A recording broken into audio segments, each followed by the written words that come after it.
Are you a gay man or single man and considering starting your family? Have you started the process of looking for an egg donor or a gestational surrogate, but running into roadblocks and really not sure what next steps to take? Today, we're going to review a complete step-by-step guide for men having babies. You're going to learn how to get started, a realistic timeline and cost expectations, as well as red flags and knowing how to protect yourself from scams. You'll finish this episode more informed and ready to get started. Welcome to the Brave and Curious podcast. I'm your host, Dr. Lora Shahine, and today I am curious about family building options for men. Today, there are more family building options for men available than ever before, but it can be overwhelming to know how to get started and what questions to ask. Today, I've asked Richard Westoby, an IVF and surrogate expert and host of the popular podcast IVF Daddies, here to answer our questions and help you get started on your journey. Richard, welcome to the show. I'm so glad to connect with you. Thank you for having me. This is amazing. I'm so excited. I know. We've been trying to get this together for a long time, and we finally did it. I'm very proud of ourselves. It's fantastic. You've helped so many of my patients, and I'm really happy for the listeners to learn from you. And you describe yourself as an IVF and surrogacy expert, and you help people build families in this way. Can you describe to the listeners a little bit about what you do and what that means? 100%. I think I'm more of an advocate expert than just a plain expert. And the reason I say that is because I went through this. So my ex-husband and I have boy-girl twins that are 13. And with my new partner, we started the IVF Daddies podcast to enable people to learn in a kind of a way that they're not embarrassed. They can, get at home, put these on and listen to stories about what to do, how to do this. And so that's a bit of the expert thing, because I've been doing this for 10 years now. Well, 12 actually, because I think realistically, if the twins are 13, like where does that time go? But it's just flying by, and people just learning about the process is just wonderful to be able to explain because I'm not a doctor, I'm not a lawyer, I'm literally just a dad who went through this. And to be able to explain to people some of those bits and pieces that I didn't understand, but was kind of a little bit too embarrassed to say, I don't know what you're saying. I'd be like, yes, totally. We didn't have a chat GPT back then, but go, yeah, totally. No, yeah, I understand. And then go, no, I know what you were saying, but I'll figure it out. So yeah, that's where I kind of come in and help. Yeah, well, I think it's wonderful. And you're such a great resource because I'm often the first person that a single man or a gay couple will talk to. And I don't mean to, but I'm sort of thinking about the clinical piece, like, okay, we're going to, start off with some fertility testing and things like that. And I love that you can connect with them on a personal level and be like, hey, I went through this. And, even though it was over 10 years ago, I felt overwhelmed. And I know it's a lot of, pieces of the puzzle to kind of come together. And it's nice to have you as a resource as opposed to like just sending them to like an agency first or, something like that where you're kind of a neutral person that can really answer those questions and they feel comfortable with you because you're not necessarily like, helping match them or things like that. I think you're a great resource. And then your personal role, your personal family building just really helps people can kind of connect and feel it's easier to talk to you. Like, I think it's a wonderful resource. Yeah. And what's wonderful is everyone you're at the center of your universe. And when you're doing this process, there are lots and lots of different people around you that don't necessarily communicate. They don't tell you what's going on, and they don't necessarily tell each other what's going on. And to be able to turn around to someone and go, and I'd be like, no, it's normal. You're in this process whereby your egg donor is being screened, the clinic's looking after it. Have you signed your legal contracts yet? Have you, they're like, oh no, we didn't, those little parts of the puzzle kind of get lost somewhere. Yeah. Because to your point, like when somebody's starting this, I always say to anybody, gay, straight, single, trans, whatever you are, get your fertility tested first. Mm-hmm. Because you could go down a whole path and end up, if say you're a single man who doesn't have sperm, and yet you go down this whole route, and then all of a sudden you're like, oh my gosh, I don't have any sperm. Mm-hmm. You then have to pivot really quickly into going, okay, well, what am I going to do next? So get that testing done first, right? Get your sperm tested, get your egg quality tested, get your uterus tested, whoever you are in this process, make sure that the doctor, they're talking to you to be able to go, right, here. And then at the same time, if you're doing this, you need to understand you're legally protected. So make sure you're talking to a lawyer to understand if you're international, if you're going to go home, am I going to be recognized as the parent, right? Because looking at this from a United States perspective where you're based, right? The US is the gold standard for surrogacy and egg donation and sperm donation and the whole process whereby you are, as a parent, you're recognized. But you could go to France, you could go to Italy, you can go to another country and they'll be like, I don't care. Like you can go to Italy and you can be fined $1 million for doing the process, right? So you need to understand that, okay, where do I sit legally? Because can you imagine 18, 24 months of a process and then getting home and not being recognized as the parent? I'm like, no, let's not do that. So, you know. And so, I mean, this is really kind of where I wanted to start chatting with you. Like, how do you get started? If you were to talk to, you know, a couple or a single man, you said, first thing, get your sperm tested, like make no assumptions. And I agree 1,000%. And then now let's say they got tested and they're like, great, we've got sperm to work with. Like, where would they go from there? Like, do you start with looking for the egg to use? Do you start, you know, like an egg donor? Do you think about gestational surrogacy? Like, how do you have, you know, lawyer, you already mentioned, which is so important. So like, how do you help somebody kind of have a checklist or think about like the getting started steps? Well, it's really interesting because actually what you've hit on is something that a lot of people assume. I'm going to talk about this from my perspective. So as a gay man, what did I do? Because obviously there are lots of different combinations of what we can do, but I'll talk about it from my perspective. So I did my sperm test. It's fine. Okay, great. I can move on. Actually, no. We need you to do more than just the sperm testing, right? We need to do the sperm testing to make sure there is sperm, but we also need to do two other things. One is an STI test to make sure that you have no active sexually transmitted infections, because if you do, we need to get rid of them. So say, for example, you have gonorrhea, antibiotics, it's gone. If you have syphilis, we need to make sure that the virus itself is dormant. The same with HIV. If you have HIV, you can still go through this process, right? We just need to do a process called sperm washing. So we're going to test your sperm. We're then going to test your STI status. And then the third thing, which I kind of put it under the bracket of pre-cycle testing for men, is going to be something called genetic mutation testing. So it's a saliva test. Really glad that you brought this up.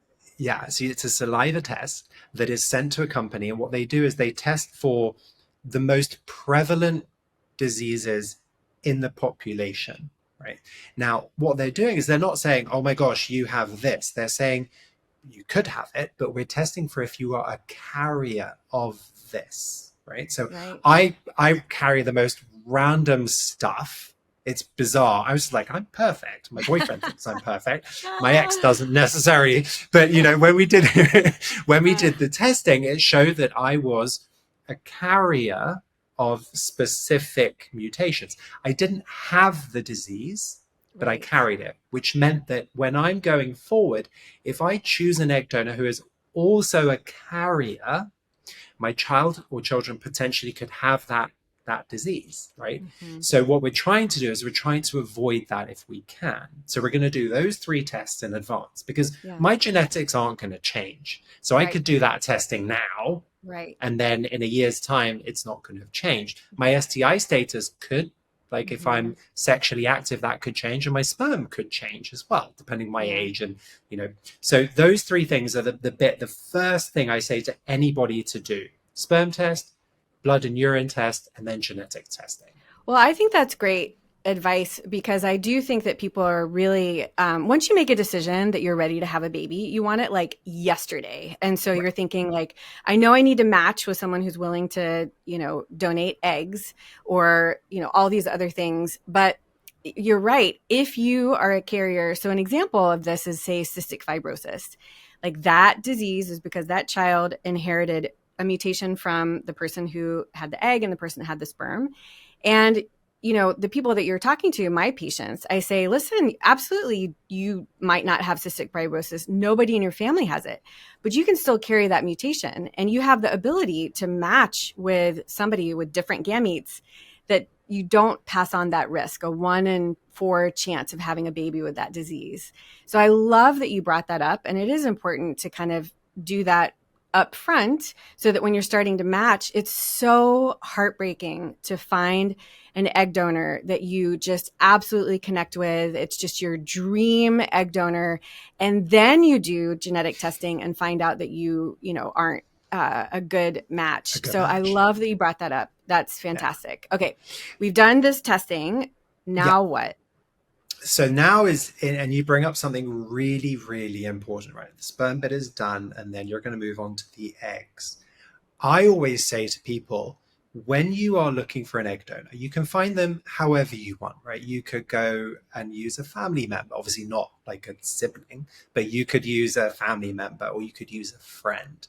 But generally what people end up doing is they end up working either with their clinic, because some clinics have a bank of egg donors that are already there. They can be fresh or frozen eggs. Mm-hmm.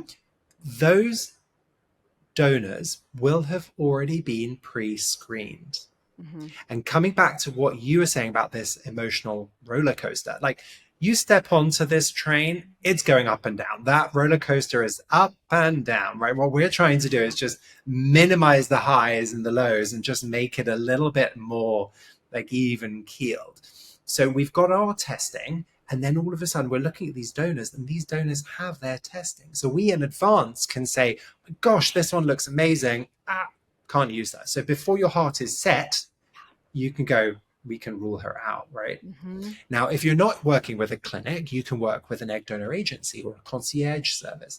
Now, they will potentially have egg donors that are not screened.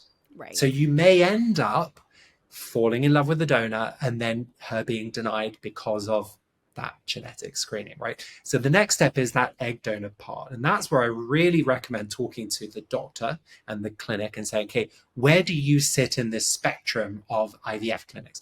Do you have fresh donors, which means that that donor is somebody who would do a live IVF cycle? So it would be 2 weeks and then the eggs come out and they're all yours. Or do you have a frozen egg bank, which means she's already done that? Mm-hmm. They've taken those eggs and they've frozen those eggs, right? So that combination of clinic conversations, transparency, openness, talking to the experts is really, really key, because again, you're going to fall in love with somebody. I did. It took me, it took us a long time to settle on an egg donor. And the irony was, one of the first donors that we saw was the one that we circled back to like 4 months later. Aww, right. Yeah. And it was just meant to be. And she, like, I'm in touch with her every year. We send her an email. So again, depends on the egg donor. You can have open contracts. You can have semi-open contracts, which is at some stage in the future, you can have contact with her. Or you have an anonymous egg donor, which is you never have contact. And so what the clinic will guide you on is, what are you thinking as a parent? What do you want? What is your ideal dream? And this is how we can help you. And if we can't, these are the people that we know who can. Yeah, I love that. And at my clinic, Pacific Northwest Fertility here in Seattle, we have an incredible egg donor program, and we have both fresh donors, like you said, people that are ready to cycle, and all of the eggs kind of go to that couple or that person.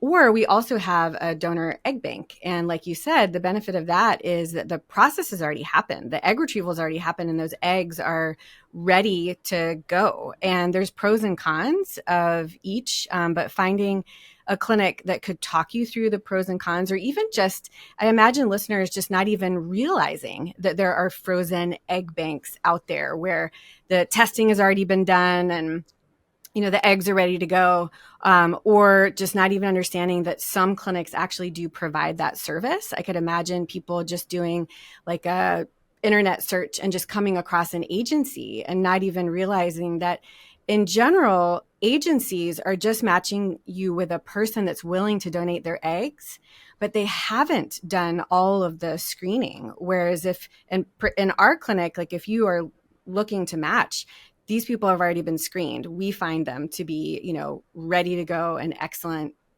donors.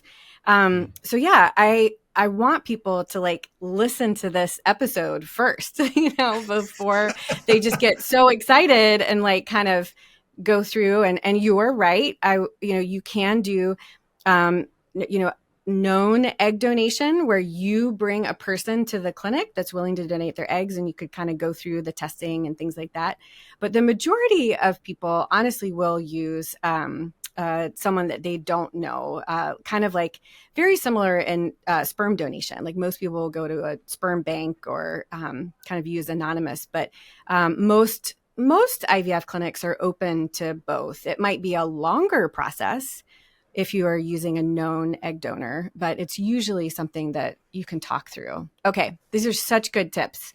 What's next? I have a question for you, actually. Yeah. So I come to you and I say, fresh or frozen.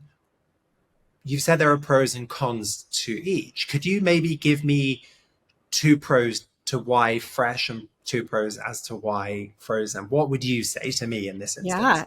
I think that one thing that I think about is what are you looking for in your egg donor? And sometimes we don't have a fresh donor that meets criteria, especially maybe ethnic desires. In general, Asian and Southeast Asian or Indian donors are pretty rare to come by. And we might not have anybody that is ready and able to kind of go through a stimulation cycle, but we could have people in the egg bank. That's actually one of the reasons that we started our egg bank in 2009, is because we'd often have these donors that were ready to go, but we didn't have anybody to match with. And then we found someone to match with, and then they were, off doing, other things. So it just opened the doors for incredible access. Also, you're dealing with the human body. So anybody going through an IVF cycle, there could be something that happens that they don't actually get to the egg retrieval, or, you see the eggs and they aren't amazing. And that's very, very rare with young egg donors. But to know that the eggs are frozen and like ready to go and ready to fertilize, it's usually a faster process. Our egg bank is very different from other egg banks in that we actually have a program called a Simplify program, where we guarantee, 2 high quality mature embryos that are called blastocysts. And we also can guarantee euploid embryos, or they've been, tested for pre-implantation genetic testing, or PGTA testing for chromosomes. And that's very different than just a program that just says, oh, we're going to give you 6 eggs, because until you try to fertilize them, you never know what's going to happen. And so it's really devastating for people to put a lot of investment into, 6 or 8 or however many eggs, and then get a call from the clinic a week later and saying, I'm so sorry, there's no embryos to transfer. Whereas our donor egg bank is, a guarantee to a certain stage, which is pretty amazing. And if anybody's actually gone through IVF, they know how different that is.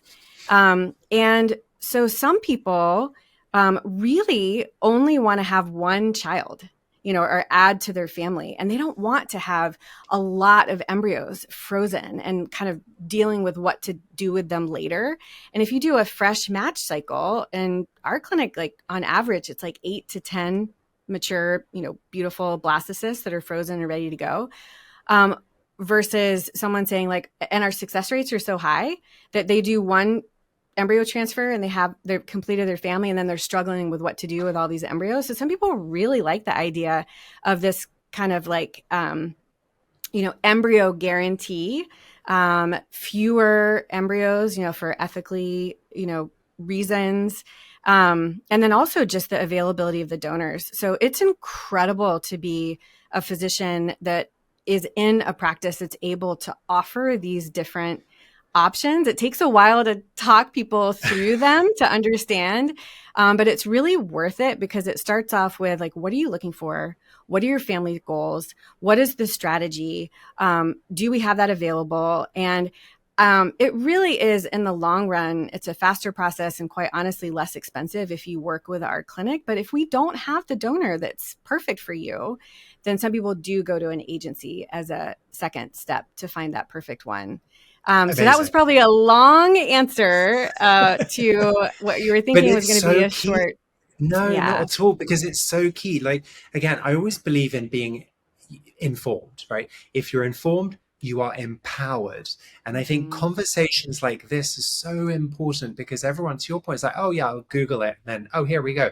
But actually, the nuances of you're going to do this. Okay, potentially, this is going to be your decision tree. This is your landscape from start to finish versus Mhm. step by step, we'll figure it out as we go. Like, I don't think either you or I we don't prescribe to that methodology. We're like, here's everything, make your choices, and we'll inform you and like kind of guide you and say, I'm not going to tell you what to do, Yeah. but if you do this, this is your potential outcome. And I think that fresh and frozen conversation I have a lot. And this is kind of why I asked you, because I say what you said, but I just wanted to make sure because you're the doctor. Yeah. I wanted to make sure that we're kind of saying the same thing, which I'm glad Yeah. we are. Well, there's so much, confusion, especially because you just sort of inherently think that something frozen isn't going to be as good as fresh, what's unique about PNWF is that all of the donors go through our lab. So that whether it's a frozen egg or a fresh cycle, and so that quality assurance and the incredible outcomes that we have is really unique. So I can tell my patients that really the success rates are very similar. Like it's definitely out there that maybe frozen eggs are worse than fresh eggs. And in our clinic, that is just not Yeah, the it's same. not a And thing. when you're doing a donor egg bank, the way most donor egg banks work is they're getting eggs from different clinics, right? And you never know exactly the success rates of that particular clinic. And I know this is pretty nuanced, but I do say like I could be like the nicest and smartest doctor in the world, but if I didn't have the IVF lab that I do, like I couldn't give the success rates that I do. So I think that kind of leads into my next question is we're really doing a good job of thinking about getting started. And I think a really big first step is like, how do you find that right clinic for you? 100%, right? Because you've done your sperm testing, you can do that anywhere. You've done your STI testing, you can do that anywhere. You've got your genetics, that's a bit more nuanced. Then you've chosen your eggs, right? But those eggs typically, to your point, will be aligned to a clinic. So whenever I'm looking at doctors, and I do a lot of this, like, I mean, you're everywhere on the internet. I can see you behind your little million, YouTube, whatever it is. Oh, you're But great. Okay, that would be 100,000, but sure, yeah, a million. Let's get growth there. growth mindset, right? It's the million. I'm going for the next stage I up. like your But vision. but it's really important to be able to say I've spoken to this doctor, or people have told me about this doctor. Their reputation precedes them, because when you're looking at, as I was, at the surrogacy world, right, it's nuanced. You need to understand it's not a, oh, one size fits all, because it isn't. Yeah. And if any doctor is sitting there saying, oh, no, no, it's fine, we're going to do this and you're going to be fine, I'm like, well, how do I know I'm going to be fine, right? Let's Yeah. talk about success rates. But then, what is a success rate? Again, you've got to delve into what does that mean. And I always say, to me, my success rate was walking home with a baby in my arms. Absolutely. What is my probability from today?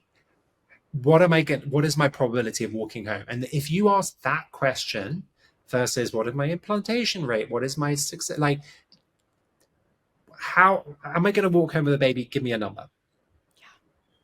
Right? Because to Absolutely. your point, that's going to depend on the embryology, it's going to depend on the doctor, it's going to depend on stress levels, like everything surrounding what's going on. But I do genuinely believe that if you're looking at this, a lot of people that I talk to, obviously I'm based in London, as you can tell, um, A lot of the people that I talk to are international. So there's an element of travel, there's an element of the nuances around where those people live. Is the clinic able to talk to me in my language? Do you speak Yes. Spanish? Do you speak French? If not, okay, do you have translators? Really important, because no matter how good my command of a language is, so for example, I speak Spanish and English, I'm almost bilingual, but my mother tongue is English. So if I'm, for example, sitting with a doctor in Spain, no matter how good my Spanish is, my natural default will be to go back to English. And if Mm-hmm. I have a doctor that can do that, it just gives me that level of comfort, that level of confidence. Mm-hmm. So I believe that. But then I also really, really fundamentally believe in transparency, right? Yes. This process doesn't always work. Yep. What are you going to do, Dr. Shahine, for me when the outcome isn't what I want it to be? Yeah. And that's a really hard conversation to have, because we're coming into this with a dream. We have, everyone always says, oh, it's going to be fine, it's going to be fine. But what if it isn't? And I think having those conversations up front, managing my expectations, that is really key. Because back to that transparency and communication, like I was saying before, there is nothing in the surrogacy world where you are the center and in control of all of the information, right? Yeah. The clinics have theirs, the lawyers have theirs, the escrow companies, like everybody is siloed. And so I need to ensure that you, my doctor, are talking to your team, who are talking to my legal team, who are talking, like, it's very easy for somebody to say to me as an intended parent, I've got you, don't worry. Mm-hmm. But do you? Yeah. Do you really understand the entire ecosystem?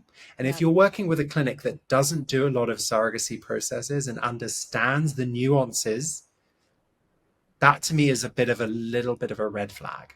Absolutely. I think experience matters in this because there are so many key touch points. Communication is key. And if you are doing it in a clinic that is not usually helping even gay men or single men, like you have to ask that up front.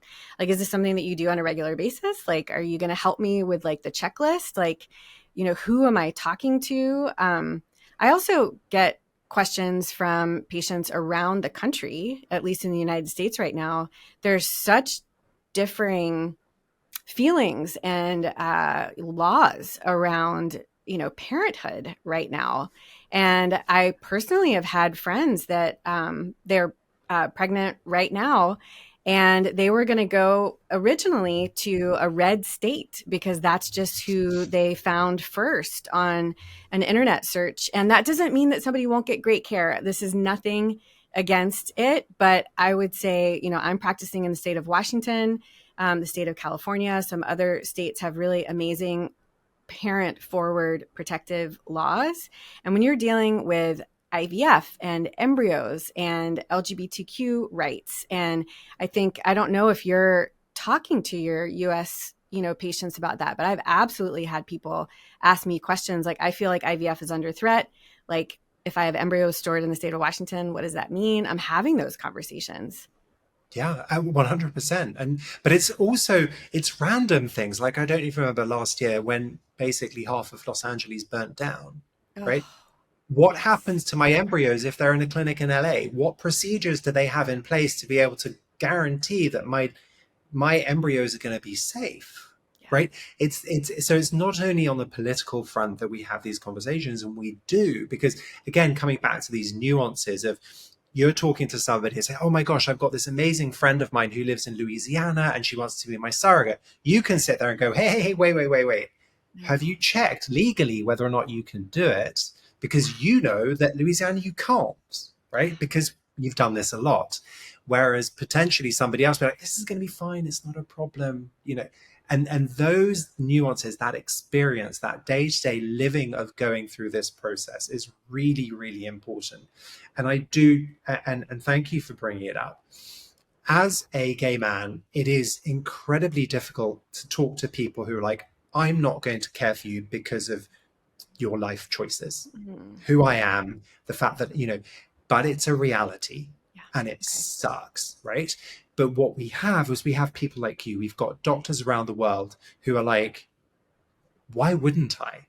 Mm-hmm. And so, again, having those transparent conversations and understanding the nuances and just being an amazing human being like you are, to be able to go, you have a dream, I'm going to help you. I mean, how many people in this world can sit there and say, I make dreams come true?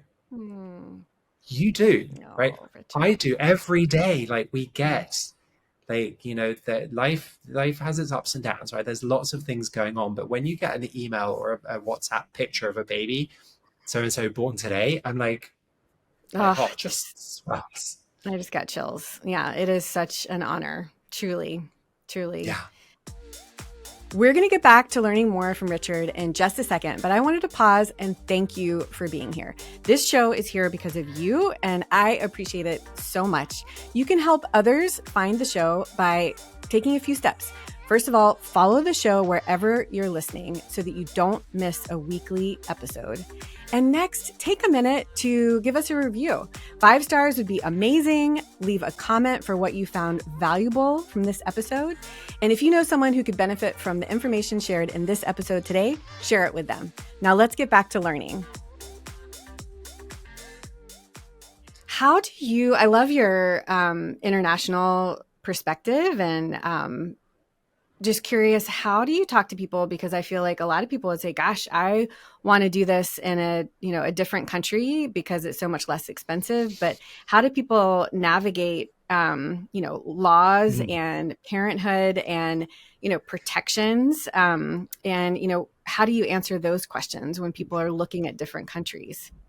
It's a great question, especially at the moment, because what I've seen over the past year and a half, 2 years, is a migration of people looking for gestational carriers or surrogates from the United States to other countries. It's always been there. We've always had people having the ability to go to Canada, to Ukraine, to Georgia, Cyprus, all those different places. But there's a war going on in Ukraine, so that you can't do there.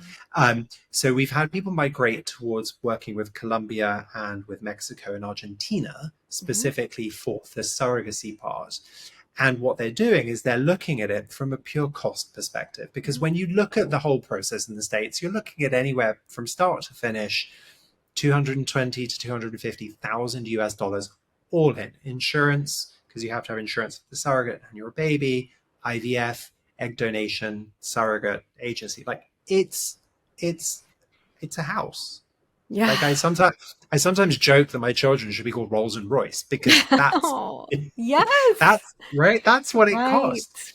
And so what people are doing is they are weighing up the risk of going to a country versus the cost of doing it in the United States. Because, as I've said, the US is gold plated. It's been going for years and years and years.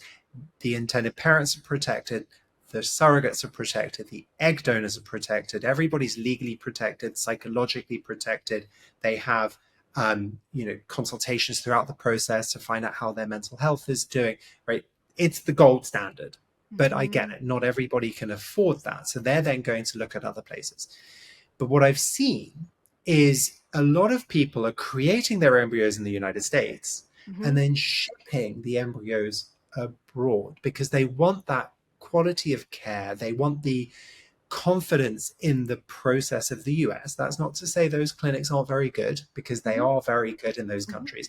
But again, coming back to that language thing of, this is my, I'm in England, English patients are like, okay, I understand the process and I could get nitty gritty into this process with my doctor in English, and then know that this is being done to a methodology that I understand.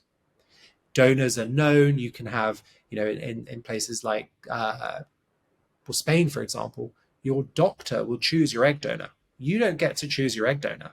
Your doctor chooses it for you. I'm like, no, doesn't work for me. But these are the nuances, right? So, but what we have found is that people are going to those countries for the cost of the surrogate and the process there, because a lot of these countries have socialized medicine, so you don't have to worry about newborn health insurance when your babies are born if they're in the hospital.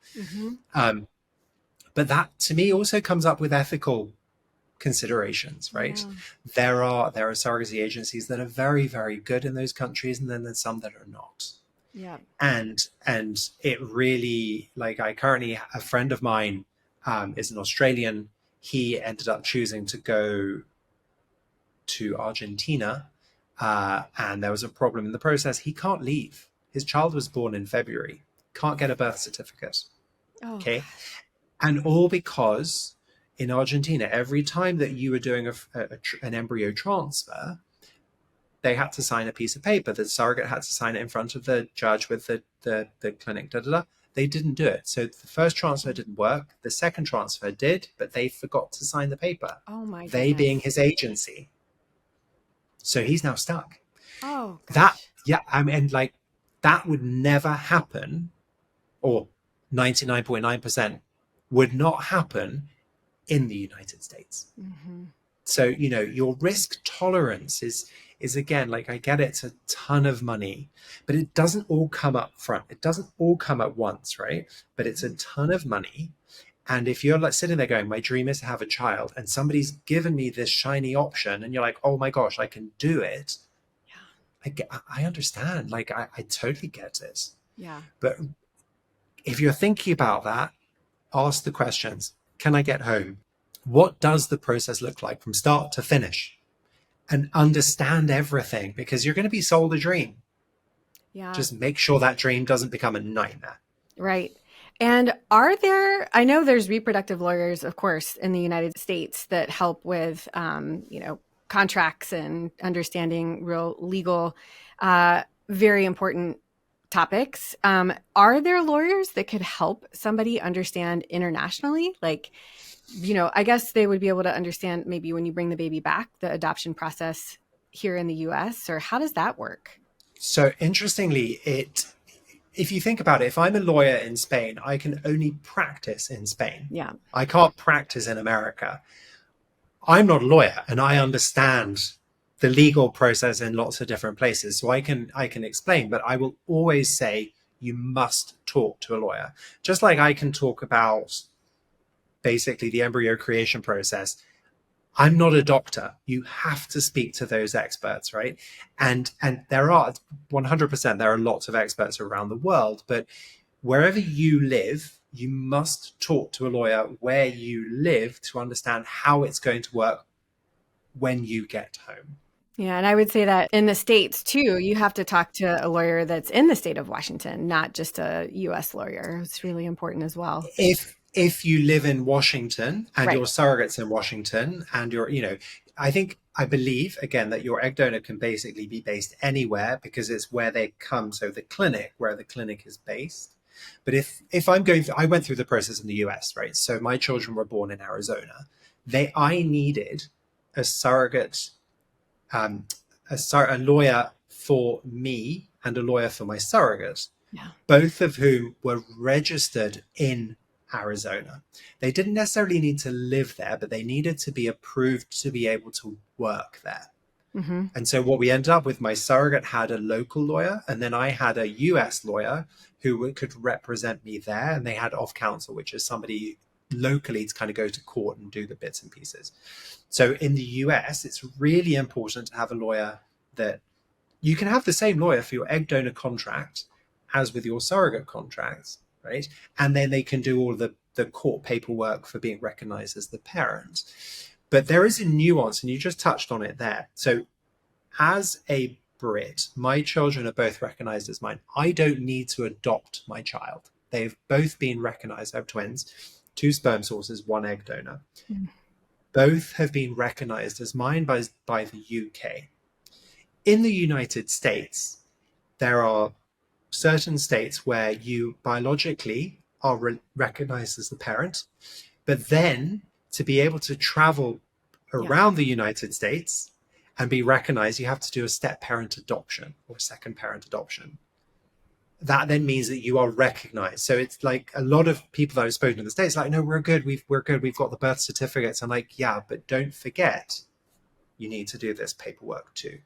Yeah, thank you. I think this is so much nuance. And that's why I think it's important to get as much advice and do as much research as you can along the way. And I also just want to recognize how frustrating that might be for the couple that's just trying to build a family and, just bring love into this world, that Mhm. it is not as hard for hetero couples. And it's just like, that's not fair. Like, I get it. And I, sometimes, patients, very understandably, I'm very empathetic. They're like, oh my gosh, why do I also have to do counseling? Like, why do I have to have a separate lawyer from my gestational surrogate? And it's like, we're not trying to put up roadblocks. We're truly trying to protect you and, the gestational carrier and everybody in this process. And it's not that, that we're trying to put up roadblocks or make you have to do other things. And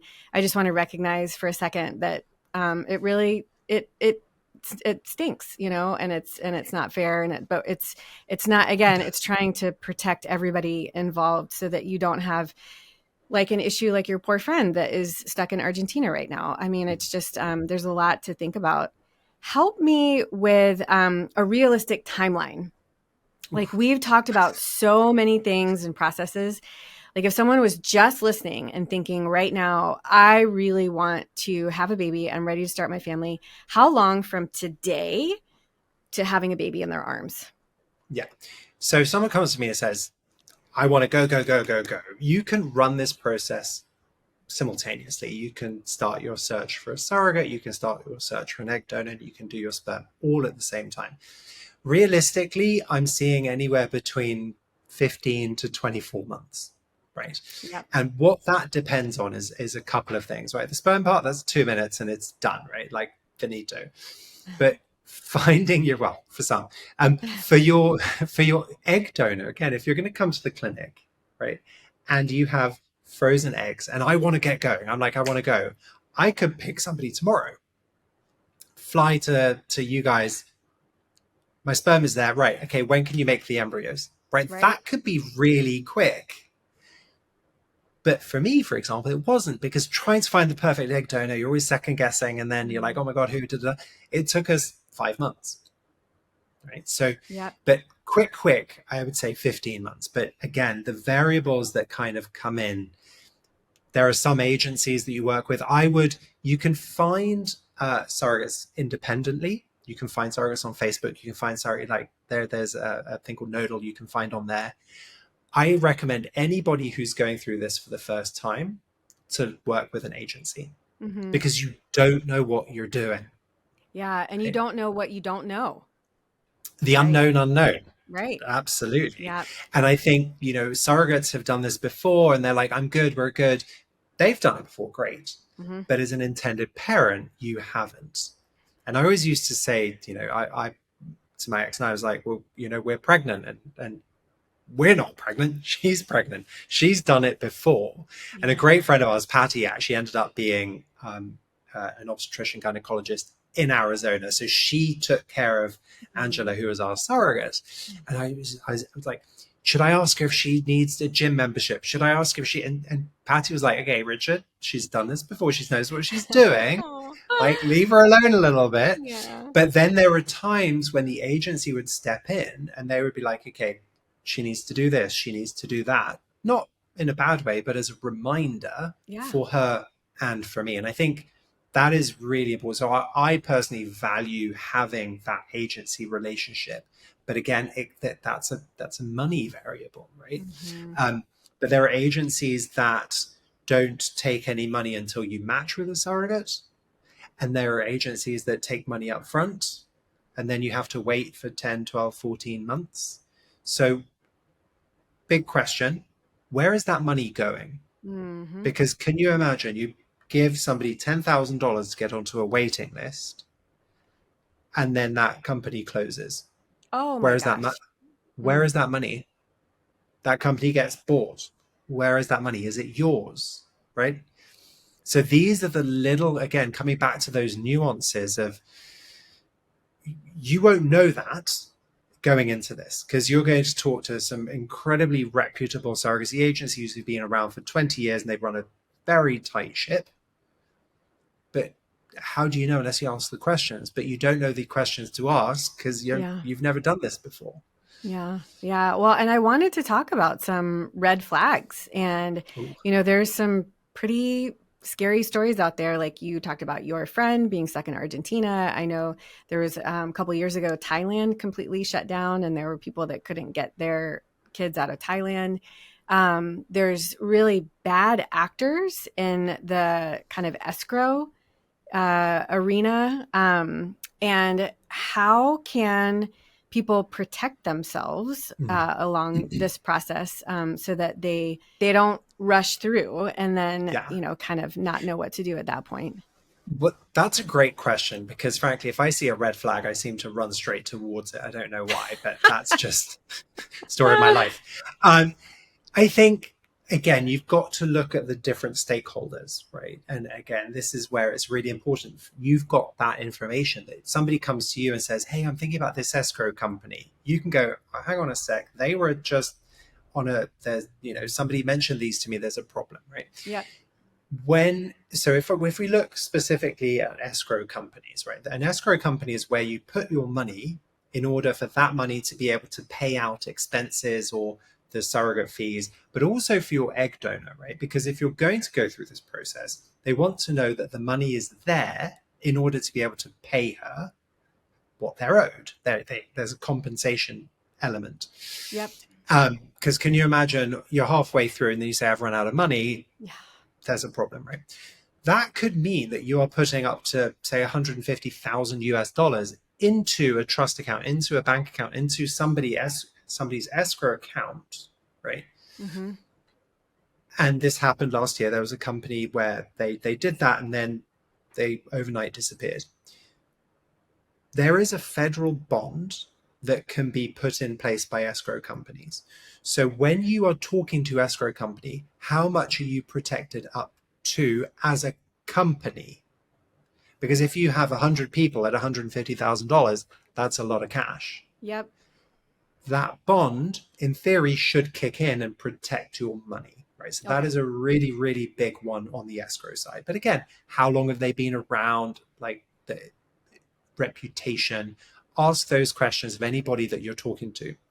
From a clinic perspective, obviously, transparency around success rates, transparency around cost. How much is it going to cost me? Mm-hmm. How much is it going to cost me if it goes wrong? What are the extra fees? Yeah. What is included? What is not included? I think those are really important conversations to have. Because again, like we want to make sure that you're walking home with a baby. So what happens to my embryos if that, I make earlier, you said, you have 10 embryos. Where do they sit when I'm done? I'm pregnant. Where are these embryos? How are they protected? Mm-hmm, right. Mm-hmm. I think that's a really, really important one. And then from the agency perspective, I think we just touched on it a little bit of, where does the money sit when I have, if, for example, we have given you money, where does it sit? How often are you in touch with the surrogate? Are they supported? How often are you in touch with me? Do you explain the entire process to me?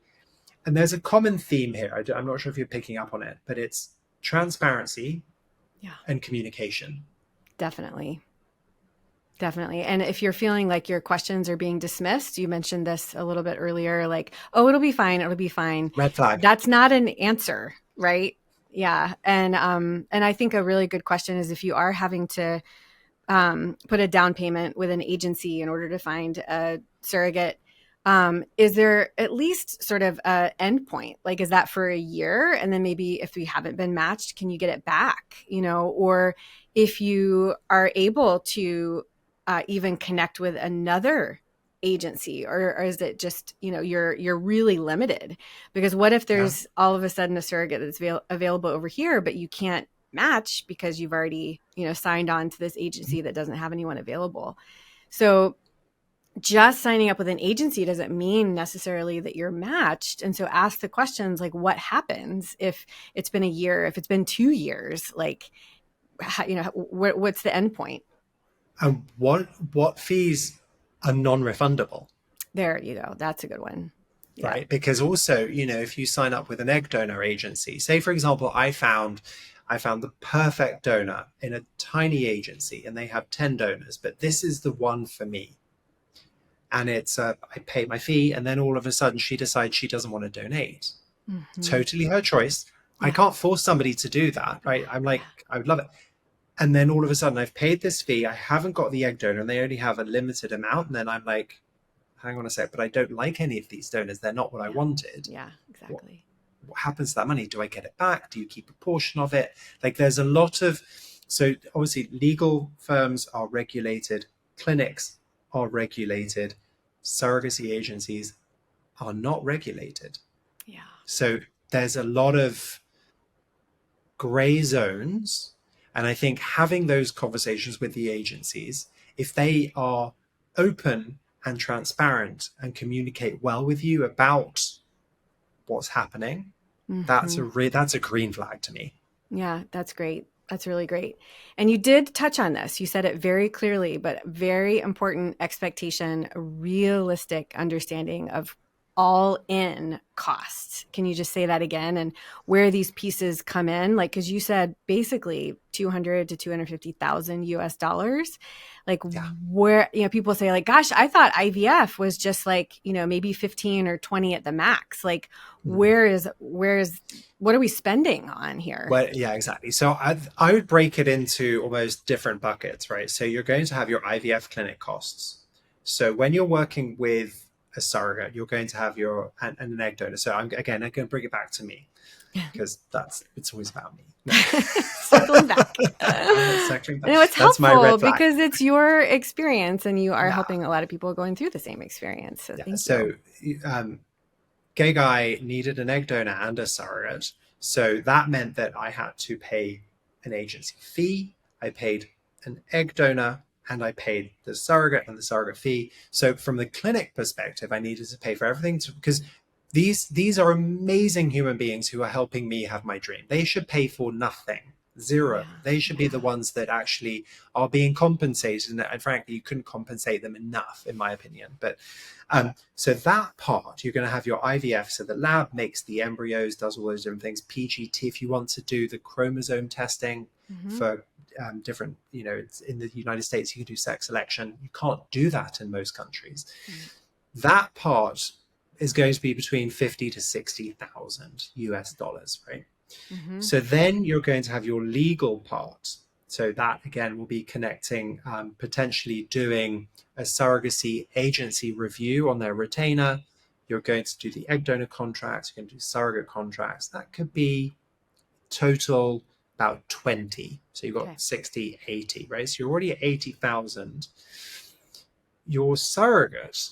Now, when I was doing this, I think our surrogate got, I want to say 36 or 38,000 US dollars. And then, and she got a bump because we have twins. So there was the twins. Mm-hmm. That's called the base compensation. So base compensation has gone up significantly. It's now the 55 for a first time surrogate. And then that can go up and up and up and up and up. So that is where the range starts to come in, because the range on the clinic is pretty low. The range on the legal is pretty low, and the range on the insurance is pretty low. The difference between where you could end up, right? Mm-hmm. But on the surrogacy part, this is where it gets a lot bigger because the variables are there. Mm-hmm. So your base compensation could be 55, it could be 100.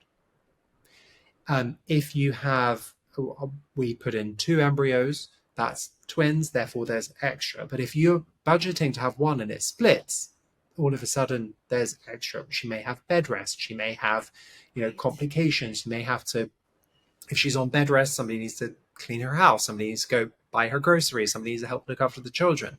Yeah. All of those bits add up on top. And again, she's carrying my child. Why should she not?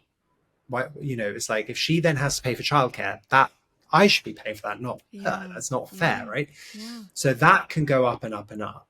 So you're going to have the agency is going to charge you, say, 40 to 50,000, and then the rest is going to be insurance to make sure that she's covered whilst she's pregnant and including the birth. So in case there are any health complications, or if she's sick, she has to have a cesarean, whatever, that's covered in the insurance. And again, that, I mean, it could be 15,000, but the rest of it, the bulk of it, is going to be around that surrogacy part, which comes back to why we're seeing people going to Colombia, Mexico, etc. Because the front end parts, the clinic, the legals, that's pretty locked in. It's not really very much of a delta. There's not really very much of a where could I end up, unless of course you create embryos and then there are none and you have to start again. Right? This comes back to one of those conversations with you. Realistically, what is my success rate of going home with a baby, and what are you going to do if this goes wrong? How are you going to help me? And you've said you've got to simplify the 2 guaranteed blastocyst thing. Great. I know that if I don't have 2 blastocysts, I can come back to you and say, hello. Yeah. Oh, that's really helpful. Thanks for breaking it down so clearly, because just hearing that huge number is just really overwhelming for everybody. And it is, and I don't know actually know if I broke it down really well or not. Apologies, it's just like there's a brain dump going on here. But yeah, it's good. A lot of people that I talk to split the process up. Mm-hmm. They freeze their sperm. Done. That's $2,000-$4,000. It's not a lot of money, right? Sperm can stay frozen for ever. Definitely. Thank you. Perfect. Love it. The synergy is great. Yes. The sperm can stay frozen for a really, really long time. But that then gives you, I remember when I did it, I was like, hey, we're moving. We've started the process. Yeah. Then it's like, now find an egg donor to get to the embryo part. Because remember, I've just said that the cost to get to that maybe 50 to 60. Mm-hmm. You're going to spend, we know we're going to get to $60,000, say. Okay, I've got 150 sitting in the bank. I don't have 250. I want to remortgage my house. I want to take equity. I want to do. There's a plan, but I want to get going now. Yeah. Because I want to see how many quantity and quality of my embryos. Right. So let's kick it off. Okay, I've got the money. Let's go. And again, embryos can stay frozen for ever. Truly. So again, so I can sit there and go, okay, I've made my embryos in 2025. I'm ready to start this in 2028. Yeah. But I've got these here now. Yes. Yeah. That's, I love the idea of breaking it up a little bit. It seems a lot more manageable, truly. You're still going to spend the same amount of money, but it's like mentally we're like, okay, we're good. We're not just signing checks away. Yes, that is a lot. Wow. Well, I know that just this episode is an incredible resource for people getting started, but can you share any more resources that you share with people that you work with? I would love, I'm going to put a pitch out for your podcast, IVF Daddies. We will put a link in the description. That is an excellent resource. Any others? I wrote a book like you. Yes. Okay. Tell us the title and where we can find it. So it's on Amazon. It's called Our Journey, One Couple's Guide to US Surrogacy. I mean, love it. It is what it says on the tin, right? And that's kind of what got me into helping people and doing stuff. But so that was kind of the journey my ex and I took to having the twins. And then my boyfriend and I started IVF Daddies because he isn't in this world. He doesn't work in this world. He's sitting there going, I hear you talking about this to people all day long and I have no idea what you're talking about. And so, yeah, we are 100 episodes in, 2 years in. So there's a lot. Thank you. I thank you to having me on here anyway, but it's a lot of work, right? But it's the resources there, the information is there. Mm-hmm. And I think it's really important. But I also think that men having babies, gays with kids, go online. There's Families Out Loud. There's us, IVF Daddies. There are so many different people that are willing to help. Yes. But always, always, always understand the vested interest behind why. Mm-hmm. Because everybody is going to sit there and have some form of something. If they're truly agnostic, if they truly don't care, they're going to tell you up front. So ask that question. Who pays you? Mm-hmm. Do you get referral fees for me sending here, there? We don't. I don't. I have a day job. I work for an IVF clinic that's part of the group that you're a part of that pays me. I don't, me sitting and talking to somebody, I don't charge a fee for that. Yeah. That's me helping. That's part and parcel of what I do. So if somebody is sitting there going, oh, just ask that question. And those organizations that I've mentioned don't, and I know them, I've worked with them for many, many years, and they're really good resources. That's great. But if you're international, come to me and I'll point you in the right way as well. Oh, that's great. Well, I will put links to every resource that you just mentioned. I really appreciate it. And Richard, thank you so much for all of this information and what you do every single day to help build families. I really appreciate you. Oh, thank you. Well, as I said earlier, it's how many people can say they make dreams come true as their job? We're so lucky. So lucky. Thank you. I hope you found this episode valuable. I hope it gave you some solid steps, realistic expectations, and questions to ask as you are starting to think about your family building journey. Thank you so much for being here. You can find this episode and others at my website, Dr. Lora Shahine. Other ways to stay connected and learn, you can sign up for my weekly newsletter. The link is in the description below. You can find lots of educational content on my YouTube channel, Dr. Lora Shahine, Instagram, TikTok. I just love teaching. Thank you to my fantastic team at Audiotocracy for producing another wonderful episode. And until next week, stay brave and curious.